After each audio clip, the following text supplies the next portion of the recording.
live from the East Lansing Underground. This is 88.9 bringing you The Basement. As always, I'm your host, Liv. And I'm Griffin.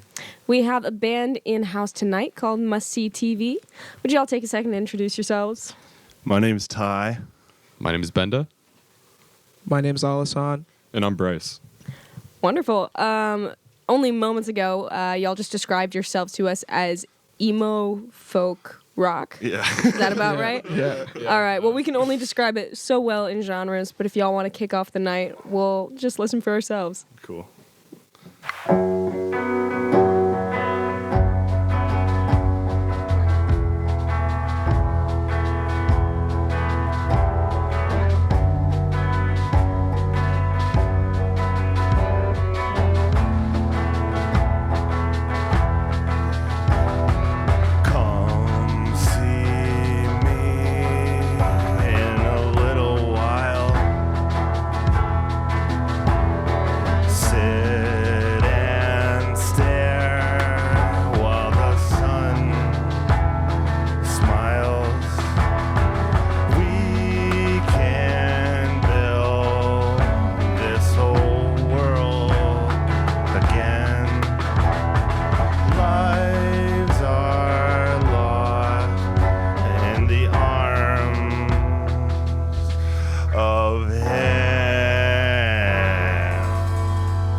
Welcome, Must See Tee Vee. Thank you for having us. Hello. I just want to ask, what's behind all the static in this TV? Who are you? Where are you from? We're from Lansing and surrounding areas in Michigan. We have been playing together for, I don't know, we've all been playing together in different bands and stuff for the past couple of years, and we recently just started this band together and had our first couple of shows in this last month, so been having a good time with it. I'm so glad to hear. Well, welcome to the Basement Show. Thank you. Thanks. Thanks for having us. Yeah, thank you. Yeah, of course. I do feel like it's kind of important to understand how we got here sonically. So we here at the Basement like to do our deep dives. We like to do our social media stalking before we come to these sessions. And a lot of what I'm seeing, it seems like it's solo work, Ty, or like things from past groups. Yeah, so I, for the last, I guess, like 4 years, I was working on an album called The Harvestmen.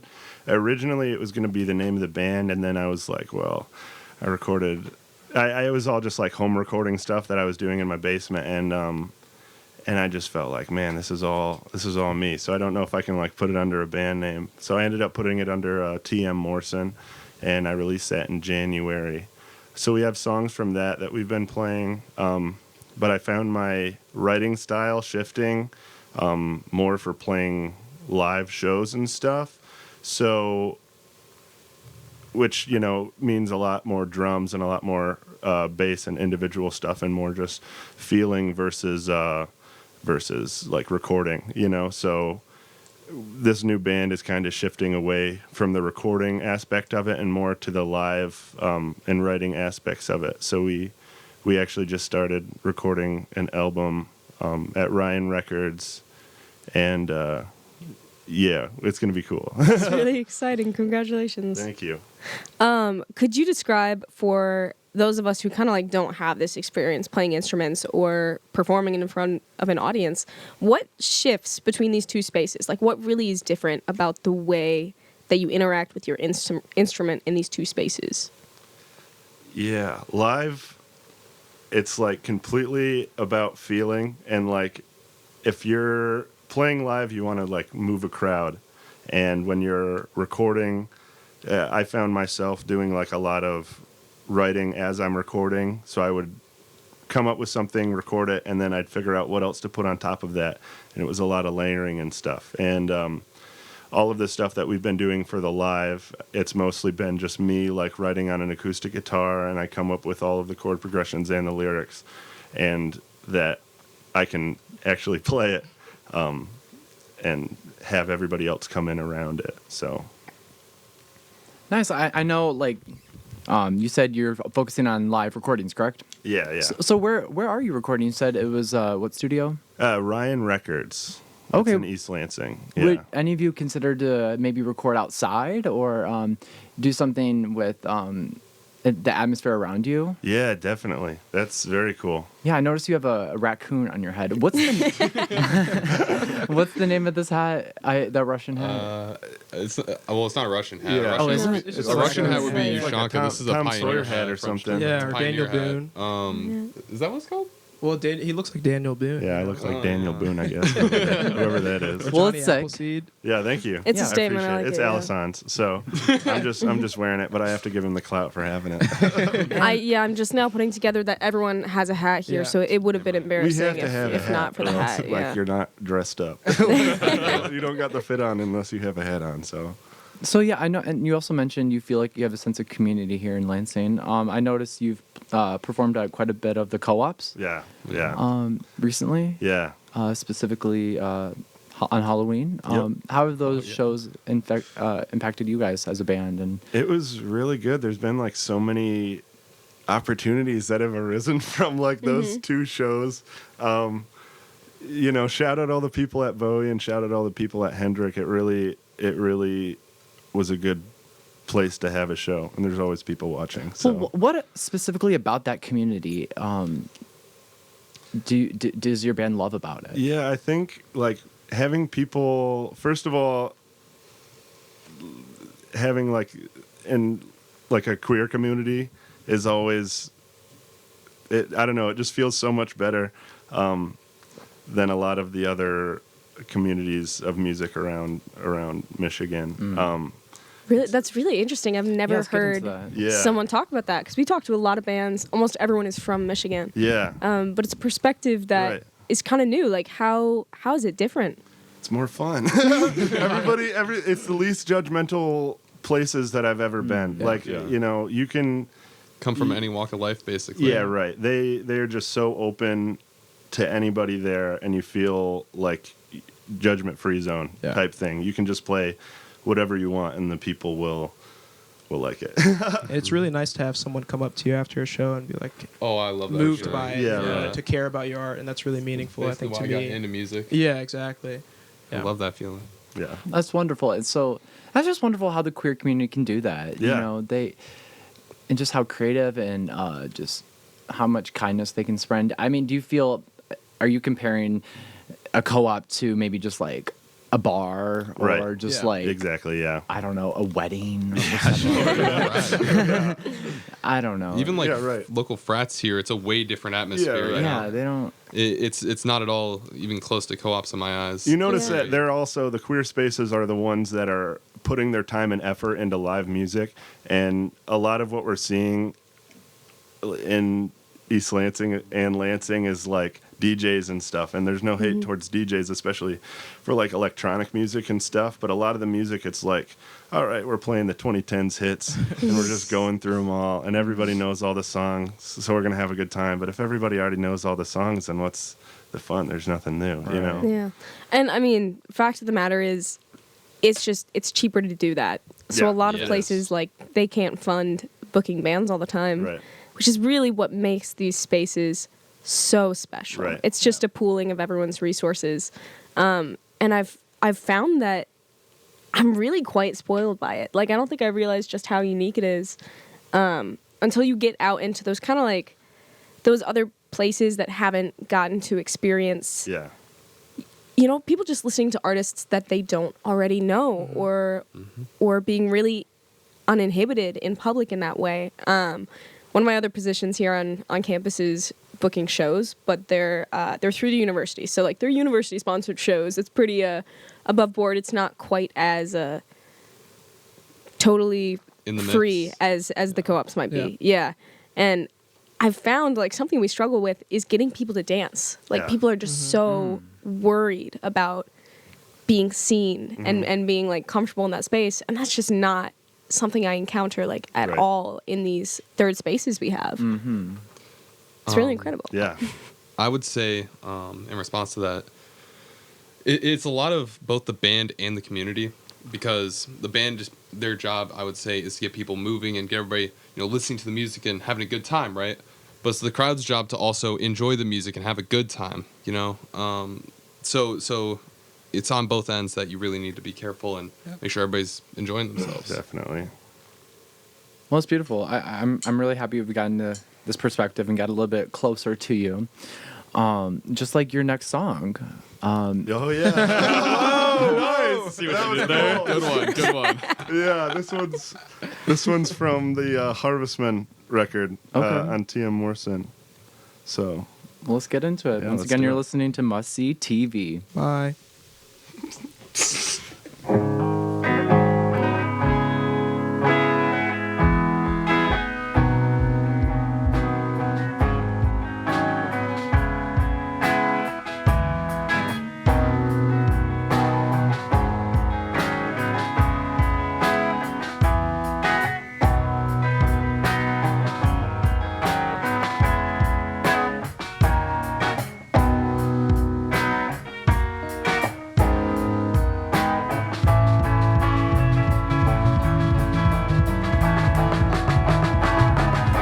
you make me hot, I can't let you. I can't stop. Please don't let me. Hope my body rots when I'm not with you. When this feeling stops, I'll be dead, 'cause I'll be in heaven.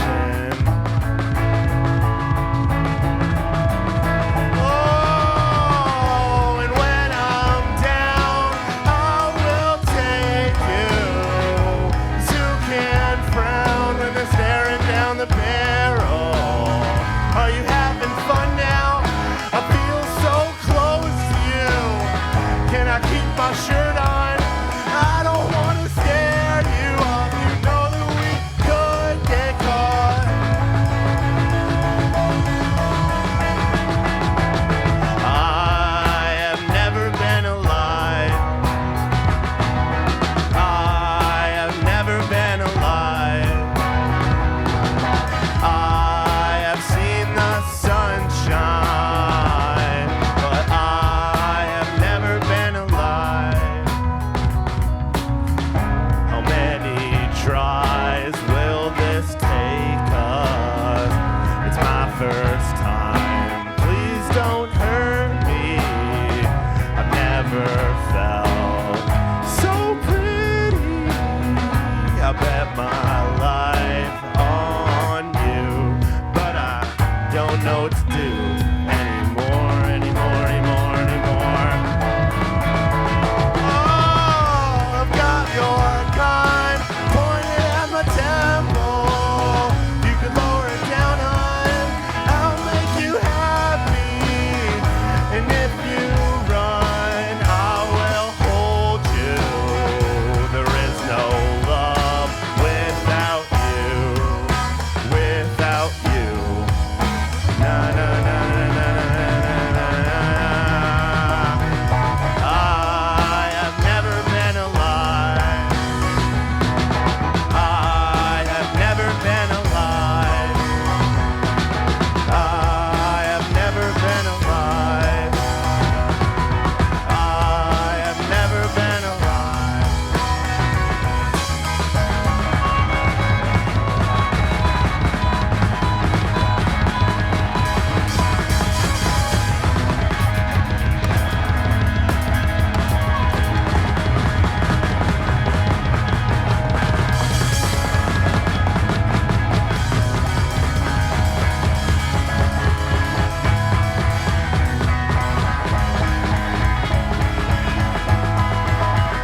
That was wonderful. Thank you. I have a very specific. I don't know if this is specific, but you guys mentioned before we got this thing rolling that your sound is a emo folk rock, correct? Somewhere in there, yeah. And I just have this question. You know, we've had so many bands come and perform, obviously, on the show, and there's just something that came to my mind. What do you think? When was the birth of emo? Like, we all have this like Such a good question. You asked the right guy. But think about it, because like we all have this perception of like what emo is. You asked in the beginning if there was any like niche things that we could just like keep talking about.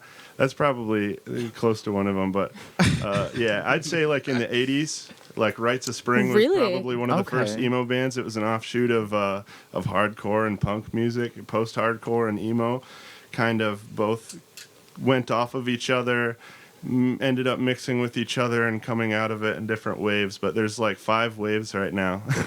Can't believe I'm talking about this, but there's one wave in the 80s where it's like super hardcore and stuff, and then the 90s is like where the Midwest emo sound came from, with like Captain Jazz and stuff, and Sunny Day Real Estate, and then you know the third wave is when things got muddied because it's the 2000s and MySpace existed, and emo became more of an aesthetic and more of like a culture thing instead of a music genre, which is totally cool. But like bands like, you know, My Chemical Romance and Panic at the Disco and Fall Out Boy and stuff, they were, you know, getting called like emo when the emo music was not like that. Like they're you know, pop punk or post-hardcore or whatever it is, but around that time people were like listening to a lot of post-hardcore music, and that was what was emo at that point. That's interesting. Yeah. So, you know, for Must See Tee Vee, I mean, do you relate more to the MySpace age, you know, the aesthetic, or do you relate more to, you know, something from the 80s or hardcore, or you know what I'm saying? I'd say definitely like probably 90s. It was pretty soft, but there was a lot of like twinkly guitars and stuff, and I really liked that. There's a lot of screaming still. I liked it. I liked the screaming. But then a lot of the newer stuff. I love like Panic at the Disco and My Chemical Romance and stuff. I mean, the aesthetic is all completely there, and I'm so glad that it happened. But yeah, I'm pretty sure like those bands even rejected the label of emo themselves. It's just kind of this like melding of things, and I think it changes. Muddled is the perfect word. Yeah, muddled is a great word. What I'm really noticing about your guys' sound, though, like I hear those influences. I hear it in the vocals. I hear it in some of the chords. But it's like it's so much warmer of a sound than I associate with emo generally. Like it's almost like a blues. That's where the folk comes in. Yeah. I appreciate that. Of course, yeah. And I'm wondering, we sort of started on this track earlier with talking about T.M. Morrison and like these solo projects and the Harvest Men, and then how that's now kind of transitioning into this group with Must See Tee Vee. Right. And we hit on how, you know, now it's live and you're tailoring your music more to that, but there's also 3 new people with you. Yeah. And how does that change this sound? It takes a little load off my back because, like, you know, the first time it was like, okay, writing, recording, producing, mixing, and mastering are all my job, and I have to record all of the instruments except for drums because I can't play drums. But but now that I have 3 other people, it's like, okay, now I just got to come up with my part, and then they can come up with, or I can make them come up with it. Depends on the song. But yeah, you guys should talk about that too. Oh yeah, I think we all bring something different and unique from our own like personal background and where we started playing music. And I think I kind of bring more of the bluesier folk stuff on the lead guitar, and that's just how I learned with that as kind of my reference. And I think, you know, other people are influenced by a wide variety of things. We're and all, we kind of bring it. There's not like much music that overlaps for the 4 of us. No. That like we're all. I mean, into. I listen to a lot of pop, and that's what I'm mainly influenced by. Yeah. You know, I listened to a lot of Jamiroquai as a Shout out kid. Jamiroquai. Go JK. Shout out Mac DeMarco. Yeah, Mac DeMarco. Yes. Taking the words out of my mouth. But yeah, those two have been probably the most influential to my music career, and you know, I kind of give all that to them, you know, all my style. Yeah. Elson? I don't know. I feel like for drumming, like when I first started listening to music and like following bands and whatnot, it was like Duster and slowcore bands like that. So I think that's always been my favorite and sort of my influences, slowcore and shoegaze and stuff like that. So pretty straightforward drumming, but it's all about feel. So yeah. You know, it's funny. That's the case with so many of the bands that come through here, is that they are just all over the board with their taste in music. And I think that's how you make something original, though. Yeah. yeah, Because like if you get four guys who are all into Title Fight, and then you guys are all like, all right, let's make a band. It's gonna sound like Title Fight, and you're not gonna be interesting. But like when you have four people who, first of all, like I have a hard trouble naming like my influences because I feel like there's so many. But yeah, we're all just like from different. We all like different stuff. Like I'm not very into like pop or R&B or anything, but that's Benda's niche, and Guilty. and it works. I think that kind of bass works on what we're playing. You know. Yeah, man. Yeah, it's definitely interesting how you know, personal experiences and how we're like raised, and just like what we know is so important to your creation, because it's like obviously you want to be yourself, Right. and you don't want to copy, because it's like the best work comes out like what comes from your heart, and Right. I think it's really interesting how when bands come together, it like I said, like Liv mentioned, like everyone can bring something new. Yeah, I mean, what is your creative process like? So there's a couple of like different things. Usually it's just that I have some like unresolved feelings that I need to work through, and I just kind of, I don't know, I start playing the guitar and I find something that I like, and then I come up with it. It sounds so like boring, but that's just kind of how it is. But I also get inspired by a lot of like media and stuff. I really like comic books, and after reading a comic book like 9 times out of 10, I'm like, okay, gotta write a song about that. And same with like movies and stuff. Just writing like from a perspective of a character, it is so interesting to me, and you can make anything happen. You know, it's just like writing books. You know. That's really interesting. Yeah, speaking of film, I mean, if you had to score a film scene, I mean, what would that sound like? Like, and like what kind of genre? Yeah. Is like, there a film maybe? Definitely. I mean, like Everything Everywhere All at Once would be a sweet one to do, Okay. or like Hereditary.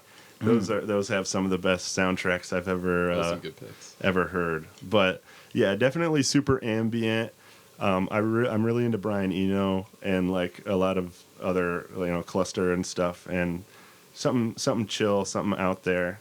Definitely. Have you ever seen I Saw the TV Glow? No, I haven't. I love Alex G, and I have not seen it. I've been saving it for the right time, because I don't feel like it's the right time for me yet.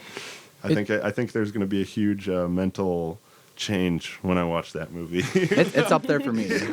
I love it so much. So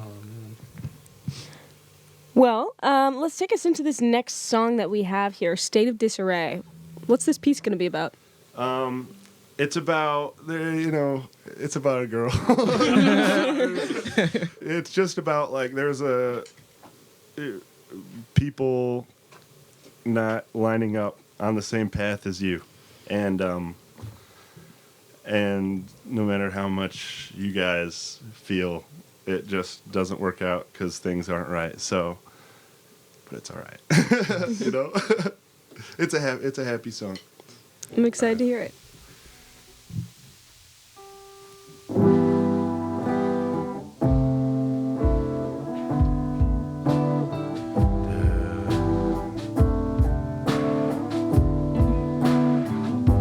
Water fills my soft hands.